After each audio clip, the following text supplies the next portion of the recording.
This week, I spoke with BHP Chief Executive Mike Henry about the threats from Queensland's Treasurer to strip BHP of mining leases and also of the longer-term outlook when China needs less steel to build its economy.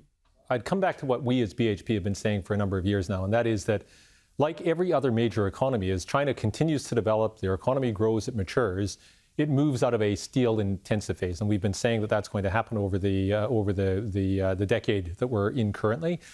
Now, we have seen a kind of a plateauing of steel demand, steel production there at just over 1 billion tons per annum. But as time marches on, we would expect that the steel intensity of their economic growth to fall. With that, naturally, iron ore demand will contract. This is the premise upon which we put forward our iron ore strategy a few years ago to become the low-cost supplier to improve the overall quality of our product suite, because we knew that competition was going to heat up in the iron ore market. Now, I think Queensland or WA iron ore assets are very well positioned geographically relative to end markets, but the market is likely to shrink, and so Pilbara suppliers have to be set up to compete. We do expect to see the lower volumes and potentially over time a bit of a price contraction impact on iron ore, and that's why Australia overall needs to be looking at how we go about growing other metals and minerals projects and frankly other parts of the economy, because we'll see a slightly smaller iron ore market. Decarbonization will impact over time on some of the other Australian exports, and it's essential that we as a nation find the new industries, new resources projects to replace that. And you'll note that there was a report published by the BCA last week that goes to the heart of this, laying out both the threats and the opportunities for the nation ahead as we seek to maintain or enhance long-term living standards. OK, so then take me to India, because India quite clearly has got significant growth and Australia has got close economic ties now with India. Does that create an obvious replacement to the demand that might be lost out of China? Unfortunately not, Ross. It creates new demand, and I'll point to metallurgical coal as being an example of that. So China, if we look at China, it's iron ore short, met coal long. India is the exact opposite of that. So there's a lot of indigenous or local high-quality iron ore resources in India that one would expect that they're going to develop to feed their growing steel demand. And they're expected to reach 300 million tons per annum of steel production in 2030. We think that they'll get to 400 million tons per annum beyond that. But what they're going to need isn't iron ore. They're going to need high-quality hard coking coal, because they don't have that domestically. Of course, there's lots of high-quality hard coking coal, the best in the world, sitting in Queensland. So India will sustain demand for high-quality hard coking coal, if not grow it, even as demand out of China wanes.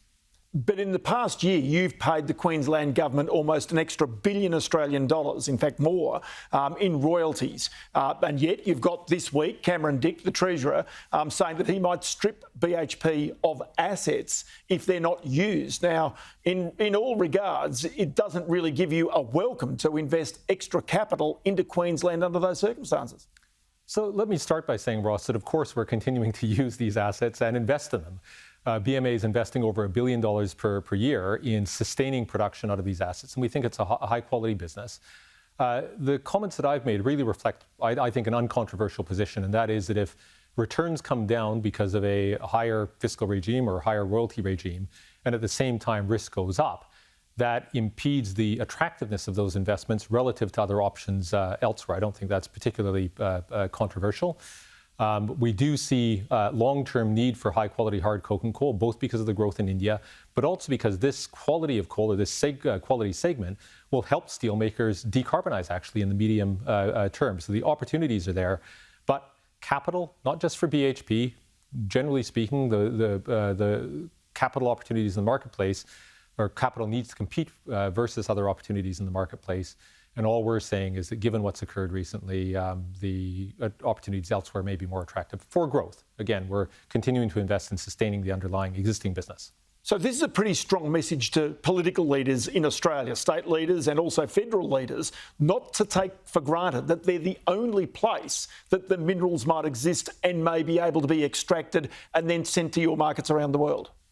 The point I'd make, Ross, and it's not a BHP specific point. This is kind of a general point. It's not even just constrained to the resources sector. As a nation, we are heavily dependent upon exports. And exports have allowed us to become a very rich nation with high standards of living. But over the next 20 or 30 years, and you see this laid out in the BCA report, there's some headwinds that we're going to face. In order to overcome those headwinds and indeed continue to improve living standards, we're not going to be able to rely upon some of the natural advantages that we've had in the past. We're all going to need to work together to become more productive, to attract capital and talent to Australia. And that starts with policy, but of course it requires a significant effort on the part of businesses. You see in the BHP results over the past 12 months, a real focus or continuing focus on productivity. And that's helped us to offset some of the near-term headwinds that we face. And we think over the long term, that coupled with supportive policy will allow us to maintain a strong business here and indeed to attract further capital into growth. And one of those key growth opportunities, of course, is in South Australia, where there has been a very supportive relationship and constructive relationship with government, where through the Oz Minerals acquisition, we're creating a new copper basin. As we've seen in iron ore and coal, when you bring together assets and around shared infrastructure, the opportunities open up. And that's what we're hoping to chase after in copper in South Australia in one of our key future-facing commodities. Mike Henry, it's always good to chat to you about these issues, but it does certainly highlight one issue, and that is Australia might be the lucky country, but it has to have the right settings as well, politically and economically. Many thanks for your time. Thanks very much, Russ.